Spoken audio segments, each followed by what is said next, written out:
Okay. Vote. 75 నుంచి కదా. 75. అవును.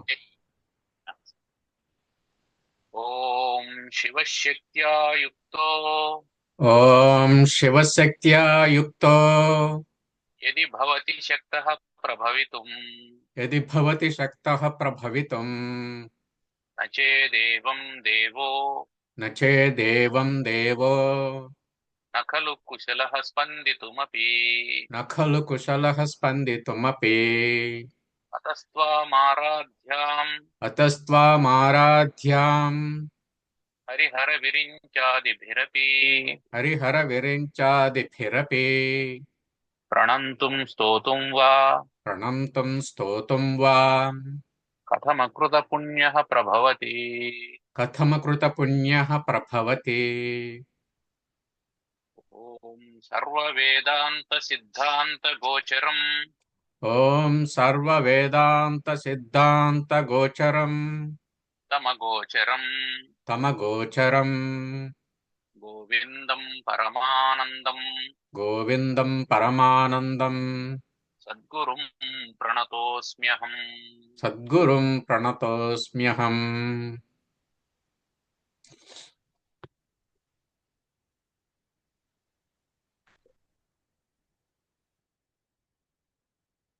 మనం జగద్గురు శంకరాచార్యుల వారు ప్రసాదించినటువంటి వివేక చూడామణిలో పోయిన తరగతిలో పంచీకరణం గురించి స్థూలంగా చెప్పుకున్నాం. పంచభూతాలు ఎలా పంచీకృతం అవుతాయి, ఆ పంచీకరణం ఏమిటి అని చెప్పుకున్నాం. ఈ పంచభూతాలు పంచీకరణం వల్ల స్థూల శరీరం ఏర్పడింది అనేటువంటి విషయాన్ని మనం తెలుసుకున్నాం. దాని నుంచి సూక్ష్మాంశాలు, శబ్దాది, శబ్ద స్పర్శ రూప రస గంధాలు, ఈ పంచ తన్మాత్రలు ఏర్పడ్డాయి. వీటి ద్వారా సుఖాలను అనుభవిస్తూ ఉంటాడు జీవుడు అనేటువంటి విషయాన్ని మనం తెలుసుకున్నాం. తర్వాత యయేషు మూఢా యయేషు మూఢా విషయేషు బద్ధా విషయేషు బద్ధా రాగోరుపాసేన రాగోరుపాసేన సుదుర్దమేన సుదుర్దమేన ఆయాంతి నిర్యాంతి ఆయాంతి నిర్యాంతి అధవోర్ధ్వముశ్చైః అధవోర్ధముచ్చైః స్వకర్మదూతేన స్వకర్మదూతేన జవేన నీతాః. జవేన నీతాః. యేషు మూఢాః, ఆ మూఢాః మూఢులైనటువంటి వారు. మూఢులు అంటే ఎవరు? ఎవరు బంధంలో చిక్కుకొని ఉంటారో వాళ్ళు మూఢులు. తెలివి లేనివాడు బంధింపబడతాడు, తెలివి ఉండేవాడు తప్పించుకు తిరుగుతూ ఉంటాడు. తప్పించుకు తిరుగువాడు ధన్యుడు సుమతి అని. నువ్వు పిలిచి తాడుతో కట్టేస్తాను అంటే నేను అలాగే నిలుచుకున్నాను అనుకో, కట్టేయి నన్ను అని. అప్పుడు నేను తెలివి ఉన్నటువంటి వాడా, తెలివి లేనటువంటి వాడా? తెలివి లేనటువంటి వాడిని అవుతాను.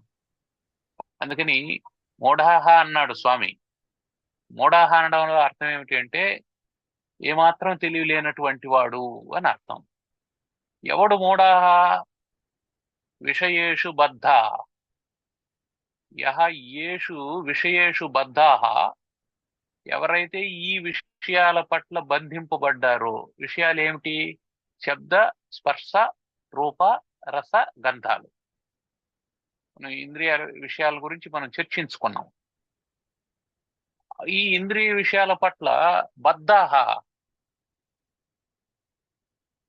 బంధింపబడినటువంటి మూఢుడు. ఎందుకు బంధింపబడతాడు అంటే అవి సుఖాయ భోక్తు, అవి సుఖంగా అనుభవిస్తాయి భోక్తకి. సుఖంగా అనిపిస్తాయి. అనుభవించే వాడికి ఈ శబ్ద స్పర్శ రూప రసగంధాలు సుఖాలుగా అనిపిస్తూ ఉంటాయి అని చెప్పి అన్నాడు. అది మనం గుర్తుపెట్టుకోవాలి. సుఖాలుగా అనిపిస్తూ ఉన్నాయి అంటే అర్థం ఏమిటి? సుఖాలు కాదు అని. అవి సుఖాలని చెప్పడం లే, సుఖాలుగా అనిపించున్నటువంటివి.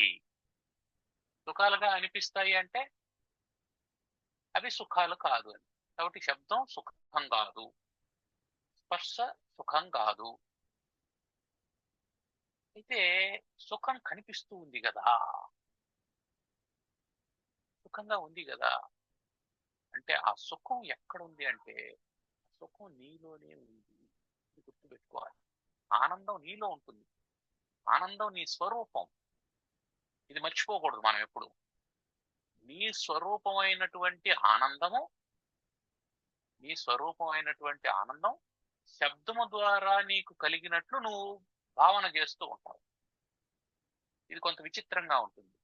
ఏమిటంటే దీనికి ఒక చక్కని ఉదాహరణ చెప్పారు.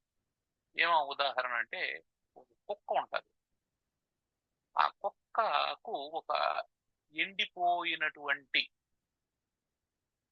నిర్మాంసము, నిర్మజ్జ అంటే మాంసము మజ్జ లేనటువంటి ఎండిపోయినటువంటి ఒకానొక ఎముక దొరుకుతుంది. పైన ఎముక పైన ఉండాల్సినటువంటి మాంసం లేదు, ఎముక లోపల ఉండాల్సినటువంటి మజ్జ కూడా లేదు. కేవలం ఒక ఎముక దొరికింది. ఆ ఎముక దొరికితే ఈ ఎముకను కుక్క తీసుకొని వెళ్తుంది. ఎవ్వరూ లేనటువంటి చోటకు దూరంగా తీసుకొని వెళ్తుంది. లుబ్ధత్వం మనిషిలో ఇట్లా ఉంటది. ఎవరు చూడకుండా తినాలేని అనుకునేవాడు లుబ్ధుడు. ఎవడైనా వస్తే వానికి పెట్టి తిందాం అనుకునేవాడు మనిషి. కాబట్టి ఈ కుక్క ఏం చేస్తుందంటే ఆ కుక్కతనం మనలో ఉంటది. అందుకే కుక్కను తిన్నవాడు గురులింగ జంగంబు అని వేమన అన్నాడు. కుక్కను తిన్నవాడు గురులింగ జంగం అంటే కుక్కను కోసుకొని తినమని కాదు దాని అర్థం. కుక్క స్వభావాన్ని తిన్నవాడు అని అర్థం. కుక్క స్వభావం ఏమిటంటే లుబ్ధత్వం. దానికి అన్నం దొరికిందంటే ఇంక దేన్ని రానివ్వదు దగ్గరికి.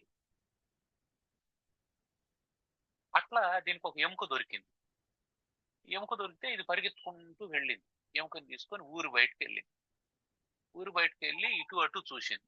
ఎవరో లేదనుకున్న తర్వాత ముంగాళ్ళ మీద కూర్చొని చక్కగా ముందర కాళ్ళు ముందుకు చాపుకొని ఈ ఎముకను కొరకడం మొదలుపెట్టింది.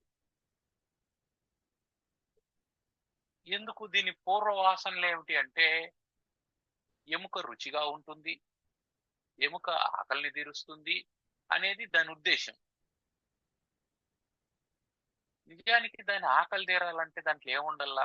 మాంసము మధ్య ఏదో ఉండాలి. ఎముకతో అయితే దాని ఆకలి తీరదు. అది ఉందా? లేదు. దాని గురించి పట్టించుకోదు. ఎముక దొరికింది, అంతే, అయిపోయింది. ఈ లోపల ఏదో ఉంది అని అనుకొని కొరకడం మొదలుపెట్టింది. గట్టిగా కొరికింది. గట్టిగా కొరికితే ఆ ఎముక నలిగింది.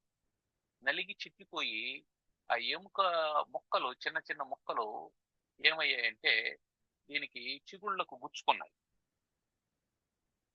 చిగుళ్లకు గుచ్చుకుంటే అప్పుడు ఆ చిగుళ్ళలో నుంచి రక్తం వచ్చింది. ఇప్పుడు ఏమైంది? ఈ రక్తం యొక్క తడి నాలుకకు తగులుతూ ఉంది. పళ్ళ కింద ఎముకలు నలుగుతూ ఉన్నాయి. అంటే రక్తపు రుచి దానికి తెలుస్తూ ఉంది. ఇప్పుడు ఇదేమనుకుంటూ ఉంది? ఓహో, మనకు ఈ ఎముకలో నుంచే ఈ రక్తం వస్తుంది కాబట్టి చాలా రుచిగా ఉంది అని అనుకుంటోంది. ఎముక చాలా రుచిగా ఉంది అని కొరుకుతూ ఉంది. నిజానికి ఎక్కడి నుంచి వచ్చింది? అది దానిదే. దాని రక్తాన్నే అది రుచి చూస్తూ, అది చాలా రుచిగా ఉంది అని అనుకుంటూ. అట్లాగే జీవుడు కూడా తన ఆనందాన్ని శబ్ద స్పర్శ రూపరస గంధాలలో ఉన్నాయి అని అనుకుని దానిలో ఆరోపింపజేసుకొని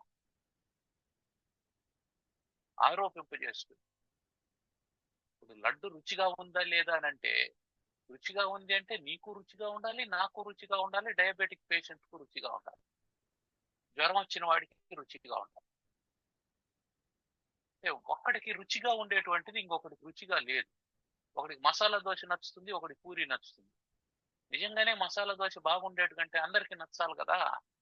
అంటే దీని అర్థం ఏంటి? అది బాగలేదని కాదు. ఆ బాగుండడం బాగలేకపోవడం అనేది నీ అభిప్రాయాన్ని పట్టే తప్ప దాన్ని చూసి కాదు. నీ అభిప్రాయాన్ని అనుసరించే దాని గొప్పతనం ఆధారపడి ఉంటుంది తప్ప నిజంగా దాంట్లో గొప్పతనం లేదు. ఇది మనం గుర్తుపెట్టుకున్నామంటే ఇప్పుడు మనకు సులభంగా ఈ చెప్పేటువంటి శ్లోకం అర్థమైపోతుంది. ఏషు మూఢాః ఏషు మూఢాః విషయేషు బద్ధాః. ఏషు విషయేషు ఏది శబ్దాదే విషయేషు మూఢాః బద్ధాః, బంధింపబడ్డారు. అయ్యా వాళ్ళు బంధింపబడ్డారు అంటే ఎవరు బంధించారు? దేంతో బంధించారు? సుదుర్దమేన రాగ ఉరుపాశేన. సుదుర్దమేన అంటే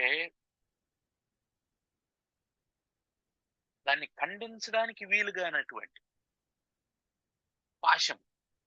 పాశం అంటే తాడు. ఎట్లాంటి తాడు అంటే కత్తరించడానికి వీలుగానటువంటి పాశం. అది ఉరుపాశం, పెద్ద తాడు. పెద్ద తాడు, దాన్ని కత్తరించడానికి వీలు కాకుండా ఉంది. ఏమిటా పాశము అంటే ఆ తాడు తాడు కాదు, రాగపాశము. రాగము. రాగము అంటే ఆసక్తి. ఆసక్తి అనే పాశం చేత, ఆసక్తి అనే తాటి చేత. ఆసక్తి ఎక్కడ ఉంటుంది? బయట ఉంటుందా, లోపల ఉంటుందా? లోపల ఉంటుంది. కాబట్టి నీకు బంధం లోపల ఏర్పడుతుంది అనేది మనం గుర్తుపెట్టుకుంటే బయట విషయాలు మనల్ని ఏం చేయి. మొత్తం ఏం చెప్తున్నాడు? నీ రాగం వల్ల బంధం ఏర్పడుతుంది. రాగద్వేషాలే బంధ దుఃఖాలకు కారణం. కాబట్టి రాగం వల్ల ఏర్పడుతుంది కాబట్టి రాగ ఉరు పాశేన సుదుర్ధమేన కట్టబడ్డాడు. అయితే దీనికి ఫలితం ఏంటి? ఈ తీవ్రమైనటువంటి రాగం అనేటువంటి పాశం చేత, రాగం అంటే ఆసక్తి. దేని పట్ల ఆసక్తి? శబ్ద, స్పర్శ, రూప, రస, గంధాల పట్ల ఆసక్తి. ఈ ఆసక్తి వల్ల ఏమయ్యాడు? బంధింపబడ్డాడు. మరి దీనికి ఫలితం ఏమిటి? ఈ బంధానికి ఫలితం ఏమిటి అంటే స్వకర్మదూతేన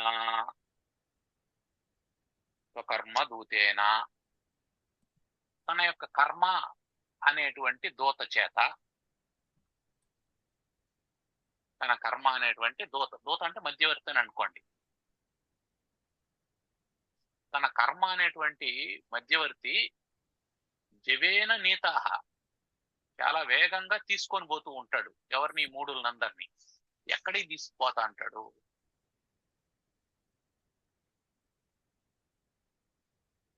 ఊర్ధ్వం ఉచ్చైహి అధ ఊర్ధ్వం ఉచ్చైహి. ఎత్తైనటువంటి లేదా లోతైనటువంటి దానికి ఆయాంతి నిర్యాంతి, ఆయాంతి నిర్యాంతి, ఆయాంతి నిర్యాంతి.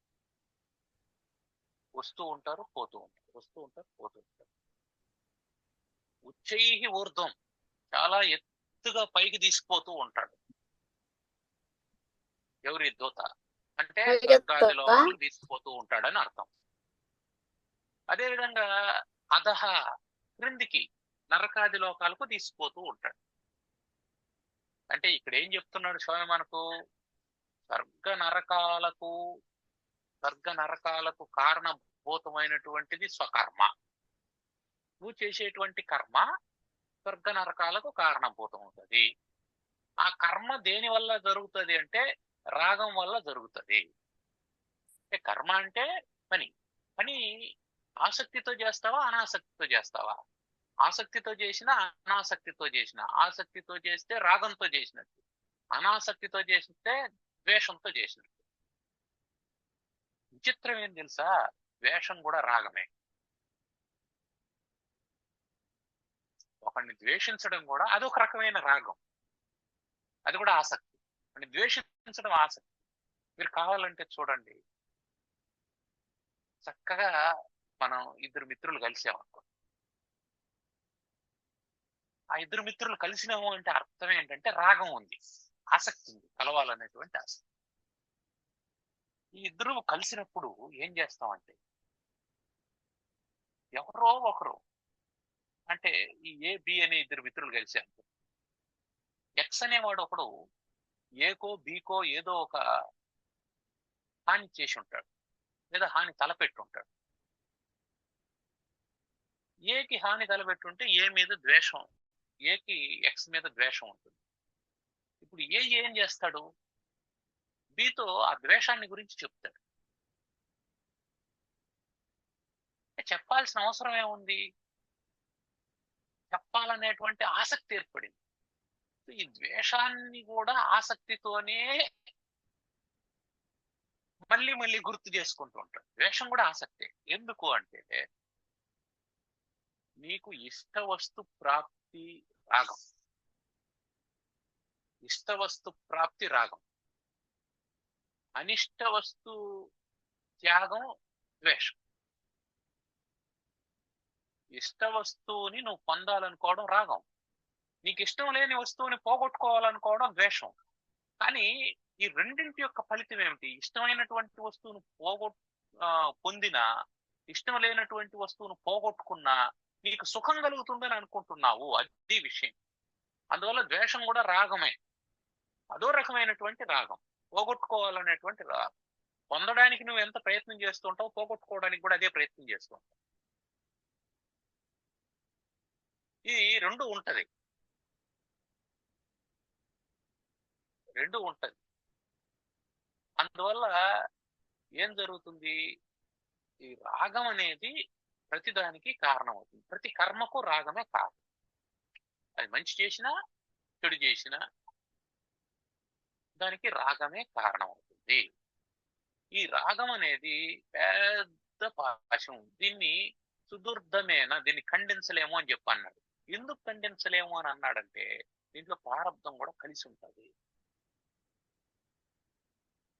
ప్రారంధం కూడా కలిసి ఉంటుంది, అందువల్ల ఖండించలేము. ప్రారంధం కలిసి ఉన్నప్పుడు చేసేటువంటి కర్మల్ని ఏం చేయాలి, ఇక్కడ అంగీకరించి ఫలాపేక్ష రహితంగా చేయాల. ప్రారంధం కాకుండా ప్రేరణతో జరిగేటువంటి కర్మలు, ఇంద్రియాల యొక్క ప్రేరణతో జరిగేటువంటి కర్మలు జరిగేటప్పుడు ఏం చేయాలా, వాటిని సమీక్ష చేసి చేయాలా, ఇది చేయదగిందా చేయకూడదా అని. అక్కడ కూడా మళ్ళీ ఫలాపేక్ష రహితంగానే ఉండాల. పైగా అది స్వకర్మ అన్నాడు. స్వకర్మ అంటే స్వాభావికమైన కర్మ, లేదంటే సమాజం నీకు నియతం చేసినటువంటి కర్మ, లేదా నువ్వు ఎంచుకున్నటువంటి కర్మ, లేదా నీ ప్రారంధం వల్ల జరిగేటువంటి కర్మ. నీ ప్రారంధం వల్ల జరిగేటువంటి కర్మ అనుకో, అది నీ ప్రమేయం లేకుండా నీకు సంకల్పం జరిగిపోతుంది, అది జరిగిపోతుంది. అక్కడ నువ్వు నీకే అర్థం కాదు, పని అయిపోయిన తర్వాత అరే నేనేనా ఈ పని చేసింది అని అనుకో, ఆశ్చర్యం వేస్తుంది. వాడు ఏమండి, వాడి పేరు రాసేది కూడా సక్రమంగా రాదండి, వాడికి ఇన్ని మార్కులు ఎట్లా వచ్చాయండి అని మనం ఆశ్చర్యపోతూ ఉంటాం. అంటే ప్రారంధం దానికి కావాల్సినటువంటి సెటప్ ఏదో ఉంటుంది, అది చేస్తుంది, ఎలా జరగాలో జరిగిపోతుంది. అది వాని ప్రమేయం ఉండదు, మన ప్రమేయం ఉండదు, జరగాల్సింది జరుగుతుంది, అది ప్రారంధం. కాబట్టి స్వకర్మలో ప్రారంధం ఒకటి ఉంది, దాన్ని మనం ఏం చేయలేం, దాన్ని పక్కన పెట్టేద్దాం. రెండోది ఏమిటంటే, రెండో కర్మ నీకు స్వభావజమైనటువంటి కర్మ, నీ స్వాభావికమైనటువంటి కర్మ. అంటే నువ్వు ఒక వృత్తిని ఎన్నుకొని ఉంటావు, పాఠం చెప్పే వృత్తి, లేదంటే ఇంకేదో మిషనరీ వర్క్, ఏదో ఒకటి ఎన్నుకుంటాం, ఏదో ఒక వృత్తిని ఎన్నుకుంటాం. మనిషి జీవనం జరగడం కోసం ఒక వృత్తిని ఎన్నుకుంటాం. ఆ వృత్తి నీ స్వభావజమైనటువంటి కర్మ అవుతుంది. నువ్వు ఎన్నుకున్నటువంటి వృత్తిని దేన్ని ఎన్నుకుంటావు? నువ్వు బలవంతంగా వృత్తిలోకి నెడితే ఏమీ చేయలేవు. అట్లా కాకుండా నువ్వు వృత్తిని ఎన్నుకునేటప్పుడు నీకు ఆప్షన్స్ ఉంటాయి. ఇదిగో నువ్వు సైన్స్ చదువుతావా, మ్యాథ్స్ చదువుతావా, ఆర్ట్స్ చదువుతావా అని నీకు ఆప్షన్స్ ఉంటాయి. అది ఎట్లా ఎన్నుకుంటావు? నీ ఆసక్తిని అనుసరించి ఎన్నుకుంటావు. నాకు మ్యాథమెటిక్స్ అంటే ఇంట్రెస్ట్ అండి, అందుకని మ్యాథమెటిక్స్ చదువుతాను అని. ఎందుకయ్యా మ్యాథమెటిక్స్ చదవాలనుకుంటే నేను కంప్యూటర్ ఇంజనీర్ కావాలని అనుకుంటాను అని అంటారు. అంటే ఏమర్థం? వాడి స్వభావం అది. స్వభావజమైనటువంటి కర్మను ఎన్నుకున్నాడు. ప్రారంభం ఒకటి ఉంది, స్వభావం ఒకటి. ఇంకోటి ఏముంది? ఇంకో కర్మ నీకు ఇష్టం ఉన్నా లేకపోయినా నువ్వు చేయాల్సిన కర్మ ఒకటి ఉంటుంది. నీ ఇంట్లో వాళ్ళ కోసం, నీ స్నేహితుల కోసం, నీ బంధువుల కోసం, లేదా నువ్వు చేసిన అప్పులు తీర్చడం కోసం నువ్వు ఉద్యోగం చేస్తున్నావు. నీకు లంచం తీసుకోవడం సుతరాం ఇష్టం లేదు. కానీ నువ్వు కట్టాల్సినటువంటి అప్పులకు లాస్ట్ డేట్ వచ్చేసింది. బ్యాంకు వాడు వేలం వేస్తామని చెప్పి అన్నాడు. ఎంతో కొంత కనీసం దాని ఇంట్రెస్ట్ అన్నా కట్టి రెన్యువల్ చేసుకోండి సార్ అని చెప్పి అన్నాడు.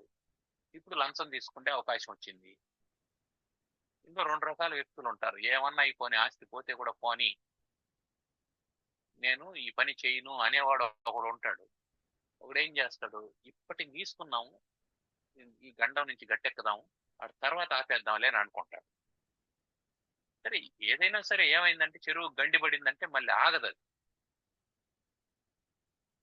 గండి పడనంత వరకు, చివరి మూమెంట్ వరకు ఏమవుతుందంటే అది అపోజ్ చేస్తూనే ఉంటుంది, ఎదుర్కొంటూనే ఉంటుంది ఎంత ఫోర్స్నైనా. ఒక్కసారి గండి పడిందంటే మళ్ళీ పోరాటాన్ని ఆపేస్తుంది. అందువల్ల ఇదో రకమైనటువంటి కర్మ, అంటే నీ మీద ఇంపోజ్ చేయబడినటువంటి కర్మ. ఆ పరిస్థితుల వల్ల కావచ్చు, కుటుంబం వల్ల కావచ్చు, నువ్వు ఉన్నటువంటి ఎన్వైరన్మెంట్ వల్ల నీ మీద ఇంపోజ్ చేయబడినటువంటి కర్మ ఒకటి ఉంటుంది. ఇన్ని రకాలైనటువంటి కర్మలు నీ స్వకర్మలే. ఇవన్నీ చేయడానికి కారణం నీ రాగమే. ఈ కర్మ నీకు దూతగా ఉంటుంది. దూత అంటే తీసుకుపోయేటువంటిది నా అర్థం. ఎక్కడికి తీసుకుపోతుంది ఇది అంటే, నీతాహ తీసుకుపోయేటువంటిది. ఎట్లా తీసుకుపోతుంది? చాలా వేగంగా. నువ్వు వెనక్కి తిరిగి చూసుకోకముందే నీకు ఫలితం వచ్చేసి ఉంటుంది. అది విషయం ఇక్కడ.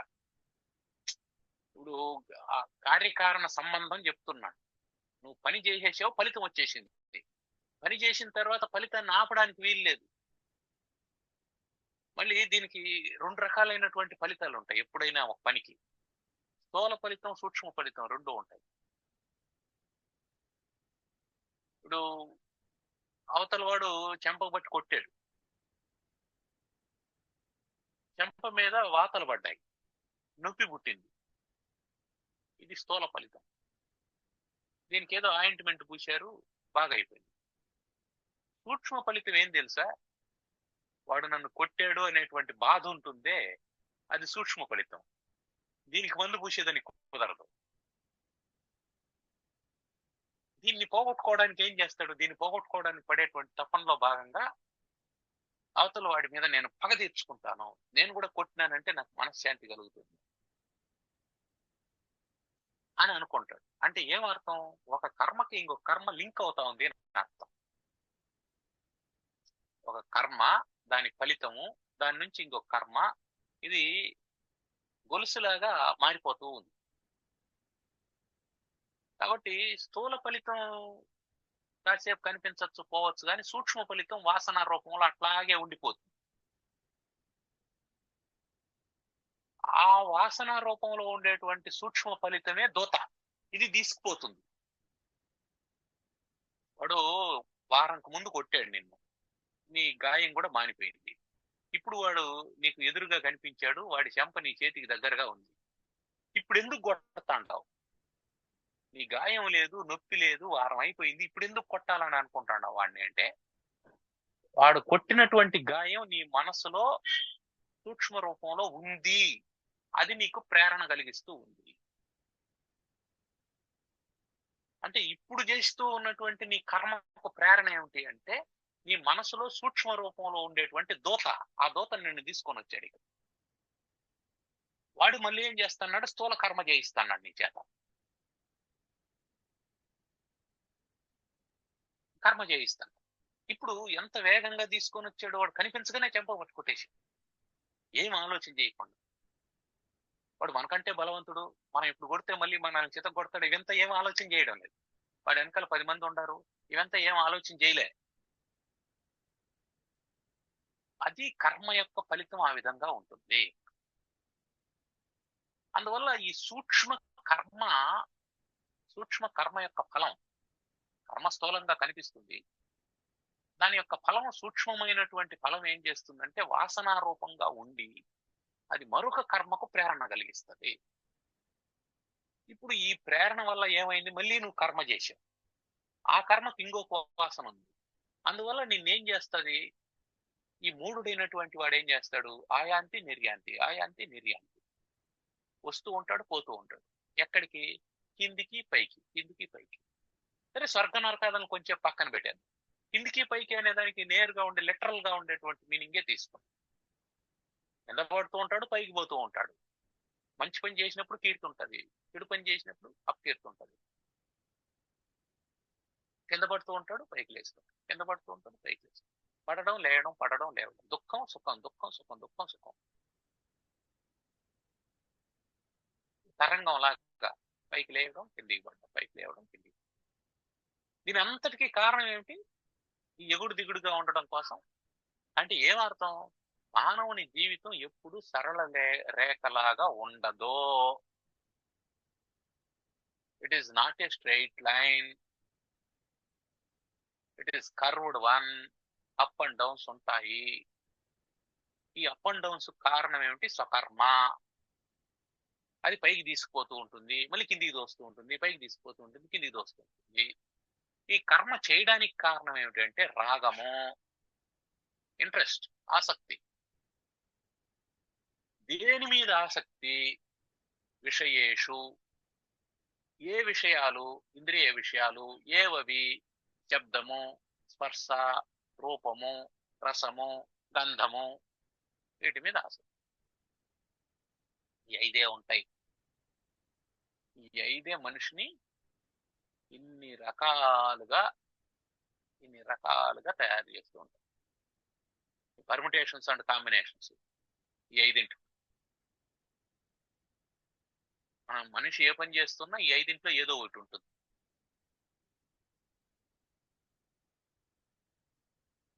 కాబట్టి ఈ శబ్దస్పర్శ రూపరసగంధాలు అనేటువంటి విషయాల పట్ల ఆసక్తి చేత మూఢుడైనటువంటి వాడు బంధీకృతుడవుతాడు. మూఢత్వం ఏంటంటే తాను ఎలా ఉన్నాడో తెలుసుకోకపోవడం మూఢత్వం. ఇక్కడ తన యొక్క నిజమైనటువంటి స్థితిని, అసలు తాను బంధింపబడ్డాడనే విషయం కూడా తెలియదు. నిజానికి బంధం ఉందా లేదా అనేది కూడా తెలియదు. ఒక వ్యాపారి కొన్ని గాడిదలను తీసుకొని వాటి మీద వస్తువులను వేసుకొని వ్యాపారం కోసం బయలుదేరి వెళ్ళాడు. బయలుదేరి వెళితే ఒకానొక ప్రదేశానికి వెళ్ళాడు. చీకటి అయింది, ఇంకా చేరాల్సినటువంటి గమ్యస్థానం చేరలేదు. ఒక అరణ్య మార్గంలో నడుస్తూ ఉన్నాడు. ఒక చదునైనటువంటి ప్రదేశంలో ఆ రోజు రాత్రి ఆగాలని చెప్పి అనుకొని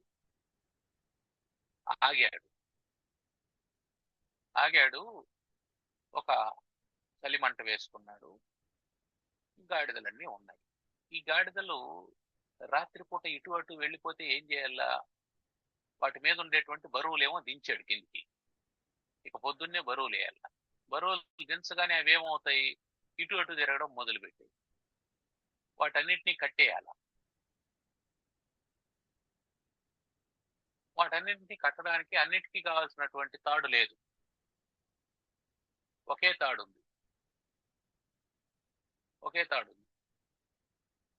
ఏం చేశాడు? అన్ని గాడిదలకు తాడు చూపిస్తూ కాలు పట్టుకోవడం, తాడు చూపించడం, కాలు పట్టుకోవడం, తాడు చూపించడం, కాలు పట్టుకోవడం, తాడు చూపించడం. చివరి గాడిదను ఆ గాడిద కాలుకి తాడు కట్టి ఒక బండరాయి గట్టి పెట్టాడు. సరే, దీన్ని ఒకదాన్నే కట్టాడు, మిగతా వాటికన్నిటికీ తాడు చూపించాడు, కాలు కట్టి చుట్టాడు, తీసేశాడు. ఇవన్నీ ఏమనుకున్నాయి? మనల్ని కట్టేసాడని అనుకున్నాయి. అవి కదలకుండా అట్లే ఉన్నాయి. మనం కట్టేశారు కాబట్టి మనం కదలలేం. పొద్దున్నే లేచి మళ్ళీ అన్నిటికీ తాడిప్పి చూపించాడు. దీనికి తాడిప్పేశాడు, చూపించాడు, ఒక్కొక్క దానికే చూపించాడు. అప్పుడు కదలడం మొదలుపెట్టాడు. నిజానికి తాడితో కట్టాడా, తిప్పాడా? కట్టడం లేదు, తిప్పడం లేదు. కట్టాడని అనుకున్నాయి కాబట్టి కదలలేదు, విప్పాడని అనుకున్నాయి కాబట్టి కదులుతున్నాయి. అట్లాగే మానవుడు కూడా బంధము లేదు, మోక్షము లేదు, కట్టేది లేదు, విప్పేది లేదు. కట్టాము అని అనుకున్నాడు కాబట్టి లేనిది ఉన్నట్టు తన యందు ఆరోపించుకునేటువంటి వాడు మూఢుడు. అది మూఢ శబ్దానికి అర్థం. లేని దానిని ఉన్నట్టు భావించేటువంటి వాడు. బంధం ఉందా? లేదు, తానే బంధీకృతుడైనట్టు భావన చేస్తూ ఉన్నాడు. తన నిజస్వరూపాన్ని తెలుసుకోలేకుండా ఉన్నాడు. అందువల్ల మూఢుడు అని తీవ్రంగా అన్నాడు స్వామి. జగద్గురువులు ఒక మాట అన్నారు అంటే వృధాగా కాదు. మూఢ శబ్దానికి ఉన్నటువంటి అర్థం అది. లేని దాన్ని కట్టనే లేదు, కట్టనే లేదు, కట్టేస్తున్నానని చెప్పి అన్నాడు అంతే, నువ్వు కట్టుబడిపోయావు. అంటే ఈ ప్రపంచం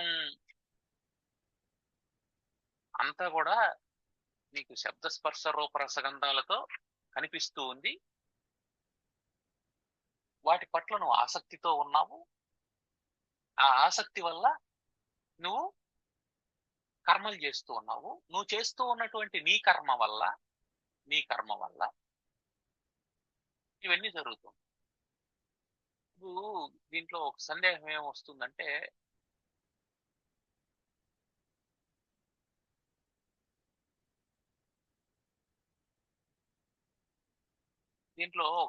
ఏమొస్తుందంటే, అవునయ్యా, నీ కర్మ వల్ల ఇది జరుగుతుందని చెప్పి అన్నావు, నిజమే. అయితే మనం రోడ్డు మీద పోతూ ఉన్నాం,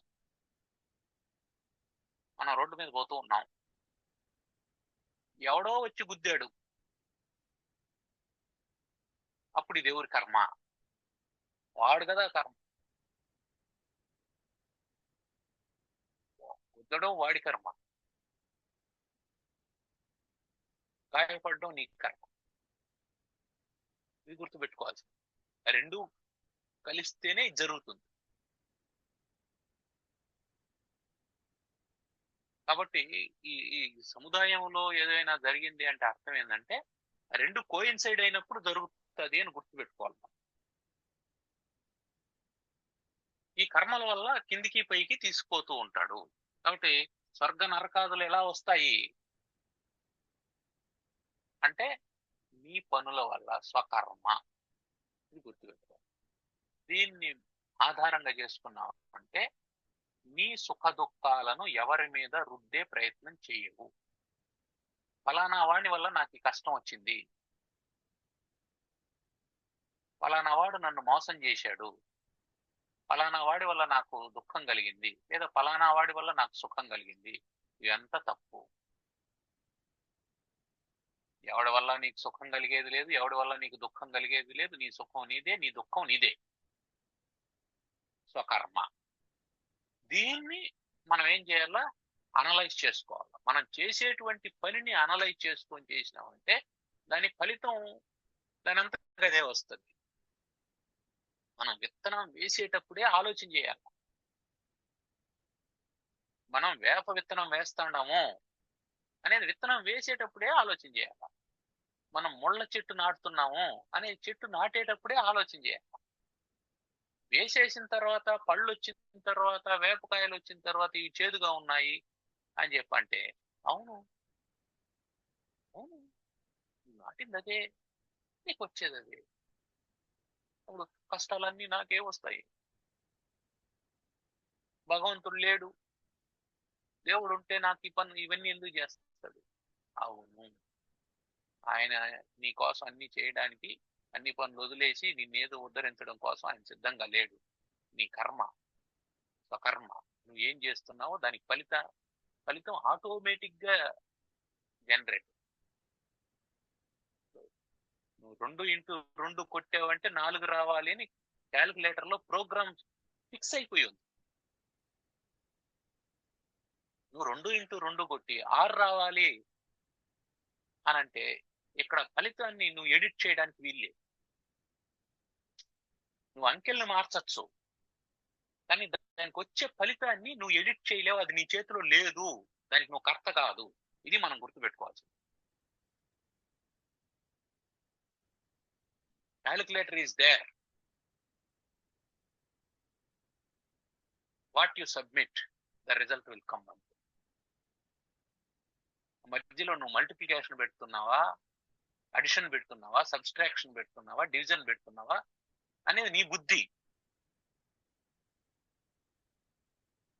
నువ్వు 2x2 పెట్టావు, 4 వచ్చింది. 2 - 2 పెట్టావు, 0 వచ్చింది. నేను 2 కొట్టానండి, గుర్తు మారినంత మాత్రాన 0 కొట్టేయాలనా?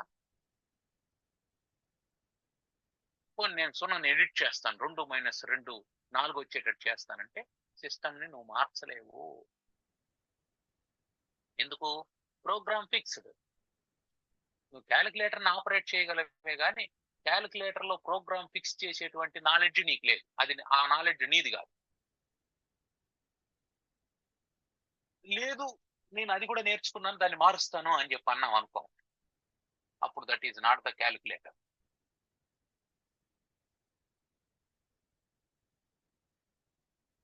యాక్సెప్ట్ చేయదు. నేను మార్చుకుంటాను అంటే సిస్టమ్ యాక్సెప్ట్ చేయదు. ఇది మనం గుర్తుపెట్టుకోవాల్సింది. కాబట్టి స్వకర్మ, నీ కర్మ వల్ల నీకు ఇవన్నీ జరుగుతూ ఉంటాయి. దీనికి అద్భుతమైనటువంటి ఉదాహరణ చెప్తూ ఉన్నాడు దాని తర్వాత శ్లోకంలో. శబ్దాదిభిః పంచభిరేవ పంచభిరేవ పంచ పంచ పంచత్వమాపుః పంచత్వమాపుః సగుణైః నిబద్ధాః స్వగుణేన బద్ధాః కురంగమాతంగ కురంగమాతంగ పతంగమీన పతంగమీన భృంగానరః భృంగానరః పంచభిరంచితః కిం. పంచభిరంచిత కిం. అయా శబ్దాదిభిః పంచభిః ఏవ, ఈ శబ్దాదులైనటువంటి 5 శబ్ద స్పర్శ రూప రస గంధాలైనటువంటి ఈ 5 విషయాలు పంచభిః ఏవ, వాటితో 5 పంచత్వమాపుః పంచత్వాన్ని పొందుతున్నాయి. పంచత్వం అంటే మరణించడం అని అర్థం. మరణాన్ని పొందుతాయి. పంచత్వం అని ఎందుకు అంటారంటే పంచభూతాల్లో కలుస్తారు కాబట్టి పంచత్వం అంటే మరణం. పంచభూతాల నుంచి వచ్చేటువంటిది జననం, పంచభూతాల్లో కలిసిపోయేటువంటిది మరణం. కాబట్టి 5 ఉన్నాయి. 5 జీవుల గురించి చెప్తున్నాడు. దాంట్లో మొట్టమొదటిది కురంగము. కురంగం అంటే జింక. వేటగాడు ఏం చేస్తాడు? ఒక కొమ్మును ఊదుతాడు. ఒక కొమ్మును ఊదితే ఆ శబ్దానికి ఆకర్షితమై ఆ కురంగం దగ్గరకు వస్తుంది. వేటాడేటువంటి వాళ్లకు ఇది ఒక విధానం. అంటే జంతువుల్ని ఆకర్షించే విధంగా వాటిని ఊదుతూ ఉంటారు, ఆ శబ్దాలు చేస్తూ ఉంటారు. అప్పుడు కురంగం ఏం చేస్తుంది? దగ్గరకు వస్తుంది. వాడు బాణం వేయగలిగినంత దగ్గరకు వచ్చేంత వరకు ఎదురు చూసి ఆ దగ్గరకు రాగానే జింక మీదకి బాణం వేస్తాడు. జింక చనిపోతుంది. పంచత్వ మాపుకు పంచత్వాన్ని పొందింది. దేనివల్ల? శబ్దం వల్ల. శబ్దం పట్ల ఆకర్షితమైనటువంటి జింక నశించిపోతాం. రెండోది ఏమిటి? మాతంగం. మాతంగం అంటే ఏమిటి? మాతంగం అంటే ఏనుగు. రెండో అంశం ఏమిటి? స్పర్శ. శబ్దం తర్వాత స్పర్శ. ఏం చేస్తాడంటే ఏనుగులు పట్టాలని అనుకునేటువంటి వాడు ఒక గొయ్యి దొవ్వి దాంట్లో ఆడ ఏనుగును వదిలేస్తాడు. ఆ ఆడ ఏనుగు కోసం మగ ఏనుగులు వస్తాయి దాని స్పర్శ కోసం. అవి కూడా గోతిలో పడిపోతాయి. అంటే ఏమర్థం ఇక్కడ? ఆ స్పర్శ కోసం ఆరాటపడి అది మరణించింది. పంచత్వ మాపుకు పురంగ మాతంగ. శబ్ద స్పర్శ. మూడోది ఏమిటి? రూపం. ఇక్కడ మూడోది ఏమిటి? పతంగం. పతంగం అంటే తుమ్మెద, మిడత అనుకోండి. రూపం. దీపం మండుతూ ఉంటుంది. ఆ దీపం మండుతూ ఉంటే ఈ పురుగు ఏం చేస్తుంది? అదేదో పదార్థం అనుకొని దానికి భ్రమపడి ఆ దీపం లేక దూరుతుంది. ఆ దీపాన్ని తినడానికో మింగడానికో పోతుంది దాని దగ్గరికి. భలే ఉంది, ఇదేదో మెరుస్తూ ఉంది, కాలిపోతుంది. రూపం వల్ల మిడత, పతంగం. శబ్ద స్పర్శ రూప అయిపోయింది. మూడోది ఏమిటి? రసం, రుచి. దానికి ఏం చెప్తున్నాడు? మీనం. మీనం. మీనం అంటే చేప. గాలం వేస్తాం, ఆ గాలానికి ఎర్రని గుచ్చుంటాం. ఆ ఎర్ర మీద భ్రమతో ఏం చేస్తుంది? గాలాన్ని మింగుతుంది చేప. గాలం ముళ్ళు గుచ్చుకుంటుంది, దాని జీవితం అయిపోతుంది. కాబట్టి రసం వల్ల చేప మరణాన్ని పొందుతుంది పంచత్వమాపుకు. ఇంకా చివరిది ఏంటి? గంధం. శబ్ద స్పర్శ రూపరస గంధాల్లో చివరిది గంధం. గంధానికి ఏం చెప్పాడు? భృంగం. భృంగం అంటే తుమ్మెద. భృంగం అంటే తుమ్మెద. ఈ తుమ్మెద ఏం చేస్తుంది? ఆ వాసనకు ఆకర్షితమై తామర పువ్వు మీద వాళ్తుంది. ఆ వాసన మత్తులో అట్లాగే ఉండిపోతుంది హాయిగా. సాయంకాలం అవుతుంది, తామర పువ్వు ముడుచుకుంటది సూర్యాస్తమయమయ్యే కొద్ది.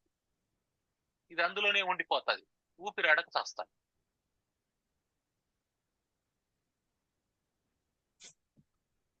కాబట్టి శబ్ద స్పర్శ రూప రస గంధాలనేటువంటి వాటి చేత పురంగ మాతంగ పతంగ మీన భృంగములు స్వగుణేన బద్ధాహ, ఆ గుణములకు వాటి యొక్క గుణాల చేత బంధింపబడినటువంటి వాడై.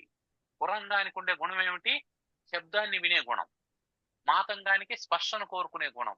పతంగానికి రూపానికి ఆకర్షితమయ్యే గుణం. మీనానికి రుచికి ఆకర్షితమయ్యేటువంటి గుణం. భృంగానికి గంధానికి ఆకర్షితమయ్యేటువంటి గుణం. వీటి వల్ల సగుణేన బద్ధాహ, వాటి గుణాల చేత బంధింపబడినటువంటివై ఈ ఐదు, ఈ పంచత్వమాపు. శబ్దాదిభి పంచభిహి ఏవా, శబ్దము మొదలైనటువంటి ఐదింటి చేతనే సగుణేన బద్ధాహ పురంగ మాతంగ పతంగ మీన భృంగ పంచ, ఈ ఐదు పంచత్వమాపు, పంచత్వాన్ని పొందుతూ ఉన్నాయి. అంటే ఒక్కొక్క ఇంద్రియ విషయానికి బద్ధమైనటువంటి ఒక్కొక్క జీవి నాశనం అయిపోతున్నాయి. పంచభిహి అంచిత నరహ కిం, ఈ ఐదింటికి ఆకర్షితమయ్యేటువంటి మానవుడు కిం ఏమవుతాడు? ఒకదానికి ఆకర్షితమైనటువంటిదే చనిపోతూ ఉందే. మనిషికి శబ్దం కావాలి, స్పర్శ కావాలి, రూపం కావాలి, రసం కావాలి, గంధం కావాలి, అన్నిటికీ ఆకర్షితం అవుతాడు. నాకు ఇది అక్కర్లేదనే వాడు ఎవడున్నాడు? ఈ ఐదింటిలో నాకు 4 అక్కర్లేదు, ఒకటి చాలు అనేవాడు లేడు. ఒకటి చాలు అన్నా కూడా నువ్వు చస్తావు. అది అక్కడ చెప్తున్నది. రే బాబు, నువ్వు ఐదింటికి ఆకర్షితుడు కావాల్సిన అవసరం లేదు. ఒకదానికి ఆకర్షితుడైతేనే సృష్టి మనకు పాఠం ఏమి నేర్పిస్తుంది? ఒకదానికి ఆకర్షితమైనటువంటిదే పంచత్వం మాపు నాశనం అయిపోతూ ఉంది. కానీ నీ విషయం ఏమిటి ఇక్కడ? నువ్వు ఐదింటికి ఆకర్షితుడు అవుతున్నావు. నీ ఇంద్రియ విషయాలన్నింటికి నువ్వు ఆకర్షితుడు అవుతూ ఉన్నావు. కాబట్టి కాబట్టి నువ్వు ఎలా దీని నుంచి బయటపడగలవు? అందువల్ల మానవుడు పంచత్వాన్ని పొందడానికి, అంటే నశించిపోవడానికి కారణం ఏమిటి? ఇంద్రియ విషయాలు. ఇంద్రియ విషయాల వల్లనే మానవుడు నశించిపోతూ ఉన్నాడు. ఎందువల్ల? ఇంద్రియ విషయాల వల్ల రాగం ఏర్పడుతుంది. రాగం వల్ల బంధం ఏర్పడుతుంది. దానికి ఒక కర్మ ఏర్పాటు చేసుకుంటాడు. నాకు ఫలానాది తినాలనుంది అంటాడు. ఫలానా తినాలనుంది అంటే ఏమర్థం? రుచికి ఆకర్షితుడయ్యాడని అర్థం. దానికోసం ఏం చేస్తాడు? దాన్ని కొనడానికి సంపాదన మొదలు పెడతాడు. సంపాదన మొదలు పెట్టాలంటే ఏం చేయాలా? ఇంకొంచెం ఎక్కువ కర్మ చేయాలా. అలాగే ఫలానా క్షేత్రాన్ని చూడాలి అని అనుకున్నా. చూడాలంటే ఏం చేయాలా? సెలవు పెట్టాలా. దానికి కావాల్సిన ధనాన్ని సమకూర్చుకోవాలా. ఆఫీసర్ ఏమన్నాడు? మేనేజర్ ఏమంటాడు? ఇగో నీ పని పెండింగ్ పడితే నేను ఒప్పుకోను, నువ్వు ఆ పని పూర్తి చేసేసి అన్నా పో అని చెప్పి అంటాడు. ఇప్పుడు ఏం చేస్తాడు? ఓ వారం అంతా 2 గంటలు ఎక్స్ట్రా ప్లాన్ చేసుకొని ఆ వర్క్ అంతా ఫినిష్ చేసేసి మళ్ళీ ఒక రోజు సెలవు పెట్టుకొని వెళ్తాడు. ఈ 2 గంటలు అదనంగా ఎందుకు పని చేశాడు? చూడాలనేటువంటి కోరిక వల్ల. ఈ 2 గంటలు అదనంగా పనిచేసిన దాని వల్ల రోగం వచ్చింది అంటే దానికి కారణం ఎవరు?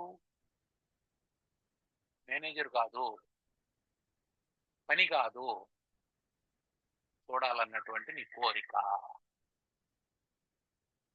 కాబట్టి కర్మకు ఫలితం వస్తుంది. ఆ ఫలితం అంతా నీ కర్మ వల్లనే వచ్చింది. నీ కర్మ వల్లనే వచ్చింది. స్వకర్మ దూతేన జవేన నీదాహ. అది. అందువల్ల నాయన జాగ్రత్తగా ఉండు. ఎందుకు? శబ్దాది విషయాలు తీవ్రమైనటువంటివి.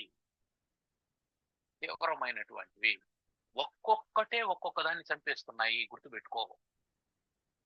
అన్నీ కాదు, ఒక్కొక్కటే.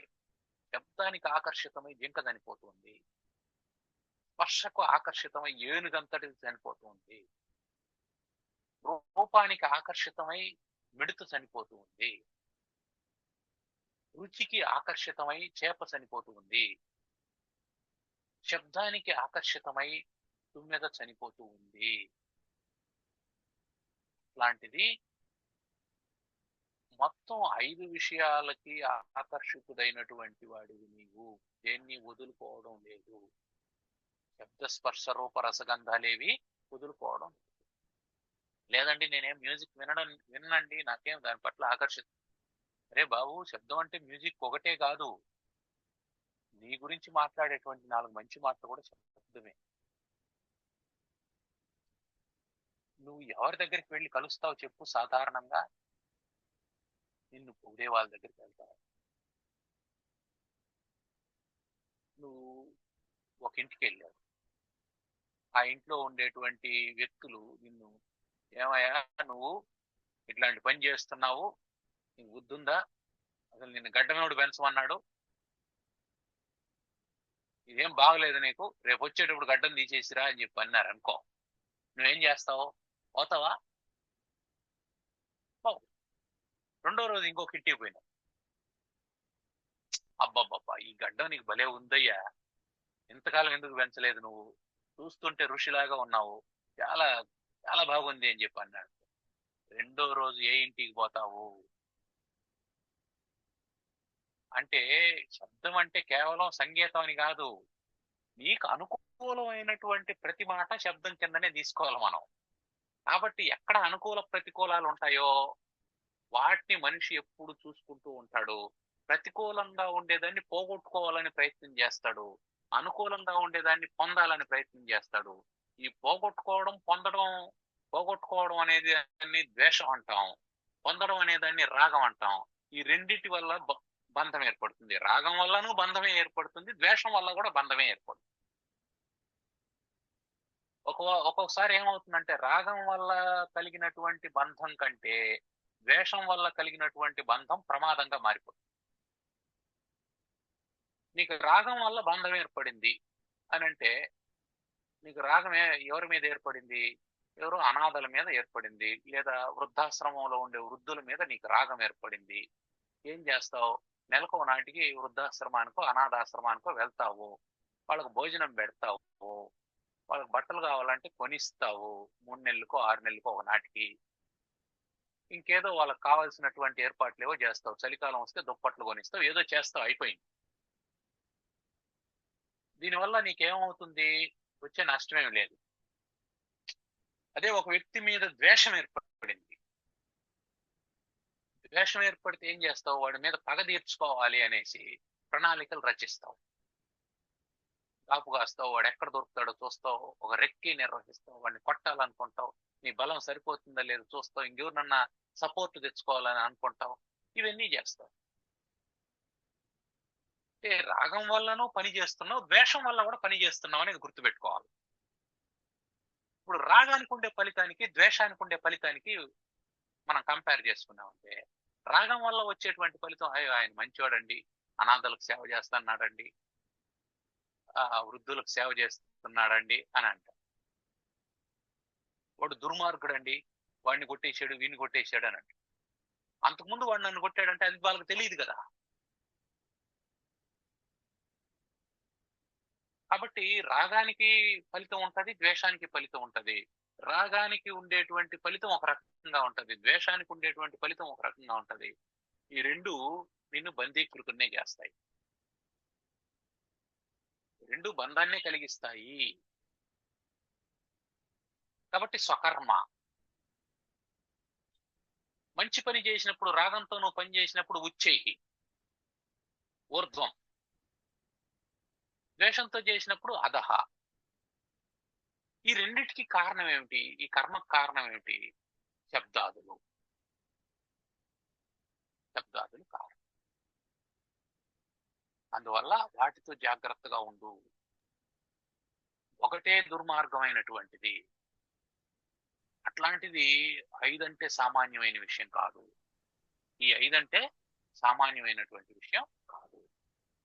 అందువల్ల సగుణేన బద్ధాః, వాటి వాటి గుణంతో బంధింపబడినటువంటి కురంగ, మాతంగ, పతంగ, మీన, భృంగాః శబ్దాదిభిః పంచభిరేవ.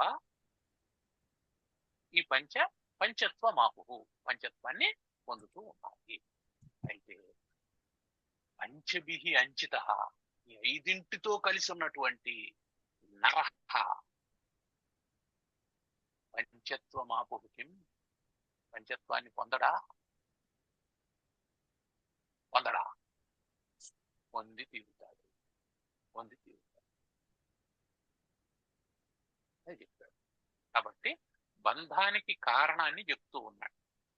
మోక్షం కావాలంటే వైరాగ్యం కావాలన్నాడు. వైరాగ్యం కావాలంటే బంధం పోవాలి. బంధానికి కారణం ఎందుకు తెలిస్తే కదా పోగొట్టుకునేదానికి. అందుకని బంధానికి కారణం రాగమని, ఆ రాగానికి కారణం విషయాలని వాటిని మనకు చెప్తూ ఉన్నాడు. తర్వాత రేపటి క్లాసులో వైరాగ్యం మొదలైనటువంటి విషయాల గురించి మనం చర్చించుకుందాం. ఏమన్నా సందేహాలు ఉన్నాయా?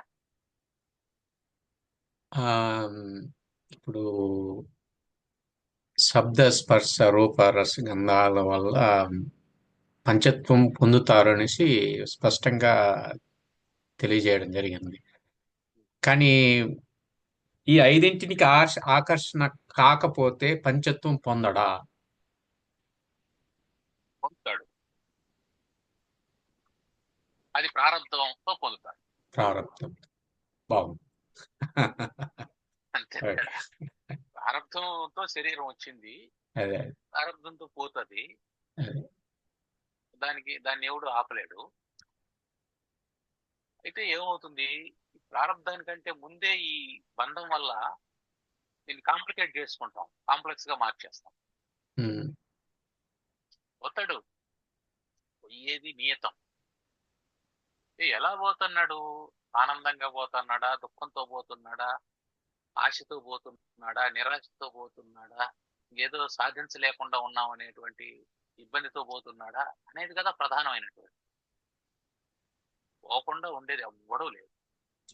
తర్వాత శ్రీకాళహస్తీశ్వరంలో ఏనుగు అక్కడ అవి మోక్షాన్ని పొందినాయి కదా, అంటే ఆ ఏనుగు అనేది ఆ స్పర్శని అధిగమించిందని అర్థం అది.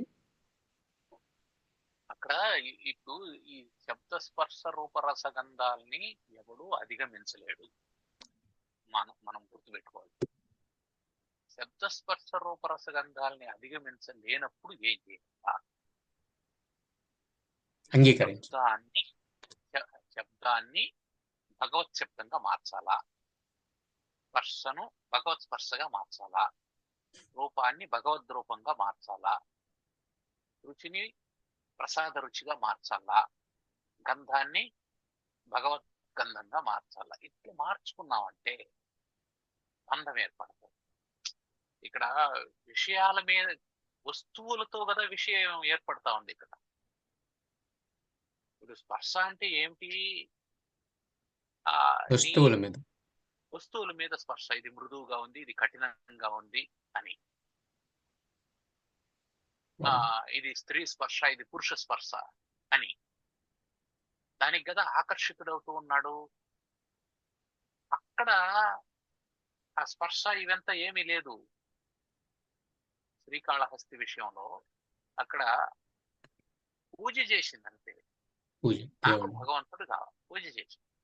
నా పూజ అలాగే ఉండాలి. ఎవడెవడం ఏందో తెచ్చిపెట్టేస్తూ ఉన్నాడు. నా భగవంతుడు అనేటువంటి భావన అక్కడ ఏమిటి? వాడు భగవంతుని పట్ల రాగం ఏర్పడింది. రాగం లేకుండా పోలేదు అక్కడ కూడా. రాగం ఎవరి పట్ల ఏర్పడింది? భగవంతుని పట్ల ఏర్పడింది. భగవంతుని పట్ల రాగం ఏర్పడ్డాన్ని భక్తి అంటారు, అంతే. ఇంకేం. భగవంతుడే తను అనుకొని కూడా లోపల వెళ్తే కూడా అవకాశం. అది వేరు. స్వయం విచారణ. Next stage.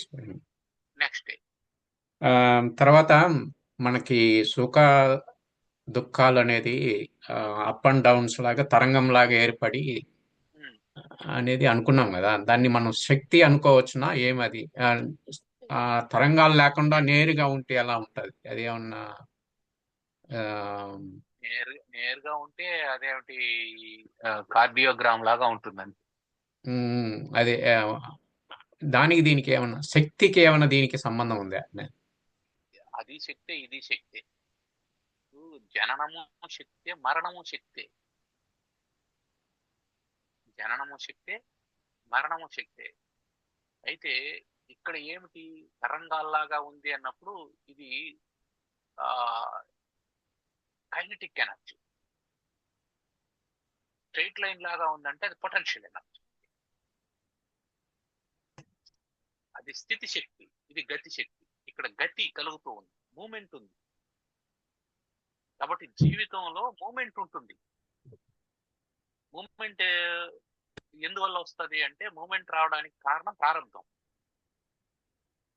ప్రారంభం ఏం చేస్తుంది? కీ వదిలేస్తుంది, మూమెంట్ స్టార్ట్ అయింది.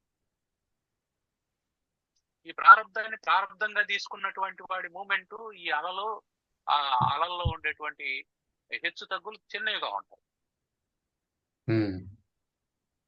ఆ ప్రారంభాన్ని ఓన్ చేసుకొని దాంతో ఇతని సంకల్పాన్ని కూడా జోడించినటువంటి వాని యొక్క అలలు పెద్దవిగా ఉంటాయి. అది అల్లకల్లోలంగా ఉంటది, పౌర్ణమి నాటి సముద్రం లాగా ఉంటుంది. కాబట్టి జీవితం పౌర్ణమి నాటి సముద్రంగా లాగా అల్లకల్లోలంగా లేకుండా ప్రశాంతంగా ఉండాలి అని అనుకుంటే, ప్రారంభం సముద్రం అన్న తర్వాత అలలు లేకుండా ఉండవు. ప్రారంధం ప్రకారంగా వెళ్ళాలి. ప్రారంధం వల్ల వచ్చేటువంటి, ప్రారంధం వల్ల కష్టం వస్తుంది, ప్రారంధం వల్ల సుఖం వచ్చింది, సుఖం వచ్చింది భగవంతుని కృప, కష్టం వచ్చింది భగవంతుని కృప అనుకొని ఉదాసీనం అని భగవద్గీతలో చెప్పినట్టు ఉదాసీనంగా ఉండిపోయేటువంటి వాడిని జీవితం ప్రశాంతంగా సాగిపోతుంది. At the end of the day పంచత్వం కూడా ఉంటుంది. అది దాన్ని తప్పించదు. ఇప్పుడు ఆ ద్వేషం కూడా ఆసక్తి అనేసి అనుకున్నాం కదా. అవును. తర్వాత మనకి శరీరానికి కలిగే నొప్పి దుఃఖంగా అనిపిస్తుంది కదా. ఆ నొప్పి అనేది ఏమిటి అది? అది కూడా ఆసక్తే, శరీరం మీద ఉండే ఆసక్తి. శరీరం మీద ఉండే ఆసక్తే నీకు నొప్పి. ఉదాహరణకి మన ఇంట్లో వాళ్ళకి ఎవరికైనా జబ్బు చేసిందని అనుకున్నాం. శరీరం ఎవరిది? మనది కాదు కదా. కానీ మనకు బాధ ఉందా లేదా అంటే స్థూలంగా వాళ్ళు అనుభవిస్తూ ఉన్నారు, సూక్ష్మంగా మనం అనుభవిస్తూ ఉన్నాం. ఎందుకు మనం అనుభవిస్తున్నాం చెప్పండి? ఆ శరీరం మీద ఉండేటువంటి ఆసక్తి. భార్య కావచ్చు, పిల్లలు కావచ్చు, ఎవరైనా మనకు రిలేటెడ్ సంబంధం ఉంది. ఆ సంబంధం ఉంది కాబట్టి ఆసక్తి ఉంది కాబట్టి దాని యొక్క కష్ట నష్టాలు మన మీద కూడా ప్రతిఫలిస్తాయి. అంటే మన శరీరానికి నొప్పి వచ్చినా కూడా అది కూడా దేహాభిమానం మీద ఉండే ఆసక్తి. అంతే. మన స్వీయ శరీరానికి వచ్చినప్పుడు దేహాభిమానమే, ఆసక్తే. మనకు సంబంధించిన అదే మనం హాస్పిటల్, ఇది స్థూలంగా మనం అది సూక్ష్మంగా వేరే వాళ్ళకి వస్తే సూక్ష్మంగా మనం హాస్పిటల్కి పోతాం. చాలా మంది రోగులు ఉంటారు, మనకేమి స్పందన కలగదు. ఏమైంది అని అడుగుతాము, యాక్సిడెంట్ అయింది అని అడుగుతాడు, ఎట్లా జరిగింది అని అంటాము, జాగ్రత్తగా ఉండొచ్చు కదా అనేసి వచ్చేస్తాం అంతే తప్ప మనమేం బాధపడం. లెట్ us థింక్, మనకు సంబంధించినటువంటి వాళ్ళు దూరపు బంధువులు ఉండారని అనుకున్నాం. దూరపు బంధువులు ఉండారు, అప్పుడు అయ్యో అని అంటాం. ఇంకొంచెం దగ్గర బంధువులు ఉంటే దగ్గర కూర్చొని నొప్పిగా ఉందా, నిద్ర పడుతుందా, మాత్రలు వేసుకుంటున్నావా అని అడుగుతాం. మనకు బాగా కావాల్సిన వాళ్ళైతే మనమే దగ్గరుండి మాత్రలు వేసి అది బాగా అయ్యేందుకు ప్రయత్నం చేస్తాం. అంటే everything depends upon the attachment. ఇక్కడ రెండు వస్తాయి కదా, ఒకటి ప్రారంధానికి సంబంధించింది, ఒకటి ఇంద్రియానికి సంబంధించింది, రెండు వస్తాయి కదా. వేరే వాళ్ళు చనిపోయినప్పుడు ప్రారంధం లేదని అది కూడా ఉంటుంది కదా, చూస్తున్నాం కదా. అది మనం అంత ఆలోచన ఎక్కడ చేస్తున్నాం? ప్రారంధం అందరూ చనిపోతారు, దాన్ని యాక్సెప్టెన్స్ చేయాలి. అక్కడ వాళ్ళు ఇంద్రియాల ప్రేరణతో చనిపోయినా, ప్రారంధం వల్ల చనిపోయినా మనం చేయగలిగింది లేదు కదా. కానీ బాధ ఏమిటి మనకు అంటే, సూక్ష్మంగా మనం పొందేటువంటి కర్మ ఫలితం ఏమిటి అంటే దుఃఖాన్ని పొందుతాం. అయ్యో పసిపిల్లవాడండి, 20 ఏళ్ళకే చనిపోయాడండి అని బాధపడతాం. నీకేం తెలుసు వాడి ప్రారంభం ఏంటో తెలియదు కదా. దాన్ని అంగీకరించగలిగితే అవును చనిపోయాడు, ప్రారంభం అయిపోయింది, ఆ శరీరంతో పని లేదు, ఇంకా వదిలేశాడు, అయిపోయింది అని అంగీకరించగలిగితే సార్. దీనికి అంతటి గొప్ప సాధన కావాలి. సాధన ఉంటే తప్ప మనం అంగీకరించం. అందువల్ల మనకు రాగము అనేది ఉంది కాబట్టే ప్రపంచంలో మనం జీవించగలుగుతున్నాం. ఇది కూడా గుర్తుపెట్టుకోవాలి. ఆసక్తి లేకపోతే జీవించలేము. పిచ్చోళ్ళు అవుతాం. ఆసక్తి లేకపోతే ఏముంది? నీకు దేని మీద ఆసక్తి లేదు అని అన్నప్పుడు, శరీరం మీద ఆసక్తి కూడా లేదన్నప్పుడు నువ్వు అవధూతం అయిపోయావు. అవధూతకి శరీరం మీద కూడా ఆసక్తి ఉండదు. అందుకే బట్ట కట్టుకోడు, కట్టిన పెట్టుకోడు, ఉంటే ఉంటుంది, ఊడిపోతే ఊడిపోతుంది, స్నానం చేయడు, పెడితే తింటాడు, తినాలని కూడా అనిపించదు. ఎవడైనా పెడితే తీసుకుంటే మళ్ళీ దానికి రుణపడిపోతామేమో అనేటువంటి భావన ఉంటుంది. ఆసక్తి లేకపోతే అట్లా ఉంటాం, నిరామయంగా ఉంటాం. ఈ ప్రారంధం ఉన్నంతసేపు శరీరం ఉండని, పోతే పోని అని అంటాం. ఎంతో కొంత ఆసక్తి, అది పాజిటివ్ నెగిటివ్ అనేది పక్కన పెట్టేస్తే ఆసక్తి ఉంది కాబట్టే ఎంత జీవితాన్ని చేస్తూ. కాబట్టి ఆసక్తి లేకుండా జీవితం ఉండదు. అయితే ఆ ఆసక్తి ఎలా ఉండాలి అనే దాని మీదనే మన చర్చ అంతా ఉంది. ఆ ఆసక్తి మనకు ఆనందాన్ని కలిగించేదిగా ఉండాలి, కానీ దుఃఖాన్ని కలిగించేదిగా ఉండకూడదు. అది మనం ఆలోచించాలి. అంతేనా? ఏమైనా ప్రశ్నలు ఉన్నాయండి? లేవండి, అంత బాగా. ఓం సర్వమంగళ మాంగళ్యే శివే సర్వార్థ సాధికే శరణ్యే త్ర్యంబకే గౌరీ నారాయణి నమోస్తుతే. ఓం స్వస్తి ప్రజాభ్యః పరిపాలయంతాం న్యాయ్యేన మార్గేణ మహిం మహీజాః గోబ్రాహ్మణేభ్యः శుభమస్తు నిత్యం. లోకాः సమస్తాः సుఖినో భవంతు. ఓం శాంతి శాంతి శాంతి. ధన్యవాదాలు. ధన్యవాదాలు. ఉండవరండి. ఆ, రేపు కలుద్దాం. చెప్పు. ఒక్క నిమిషం.